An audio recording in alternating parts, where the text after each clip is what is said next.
আসসালামু আলাইকুম, সবাই কেমন আছেন? আলহামদুলিল্লাহ আমরাও অনেক ভালো আছি, সুস্থ আছি। তো আজকে পঞ্চম রোজা।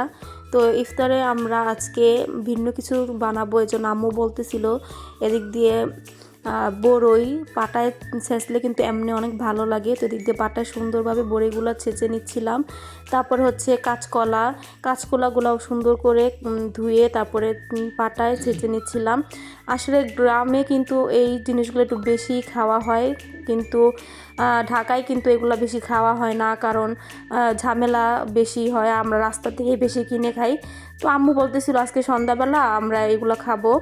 তো যাই হোক, এদিক দিয়ে হচ্ছে চালতা, বড়ই, তারপরে হচ্ছে তেঁতুল, এগুলো সব কিছু সুন্দর করে ছেঁচে তারপরে যে কলাই পাতা দেখেন। তো গ্রামের যে একটা ভিউ, এটা আনার জন্য আমরা কি করলাম, আম্মু আর আমি যেয়ে একটা কলা পাতা আনছি যে আম্মু চলো এইভাবেই খাবো। তো এদিক দিয়ে হচ্ছে আমরা কাঁচামরিচ একটা, শুকনা মরিচ দুইটা, আর হচ্ছে একটা লাল মরিচ, কাঁচামরিচ, তো এগুলা দিয়ে হচ্ছে একটুখানি গুঁড়া মরিচ দিছি, তারপরে বিট লবণ, এগুলা দিয়ে সুন্দর করে এটা মাখায় নিব। তারপরে এদিক দিয়ে কিন্তু অনেকে তেল দেয়, আসলে আমাদের সরিষার তেলটা দিতে ভালো লাগে না, এই জন্য আমরা দেই নাই। তো এখানে কিন্তু চিনি দেওয়া হয়েছিল, আসলে ভিডিওটা নেওয়া হয় নাই। তো যে যার স্বাদ মতো চিনি দিবেন। তারপরে হচ্ছে সুন্দর করে মাখায়ে তারপরে হচ্ছে দেখেন, দেখলেই কিন্তু টক জিনিসটা এমন কোনো মানুষ নাই যে না পছন্দ করে। তো জিভে কিন্তু এমনিই পানি চলে আসে। তো সবাই বাসায় ট্রাই করে দেখবেন। আল্লাহ হাফেজ, সবাই সুস্থ থাকবেন।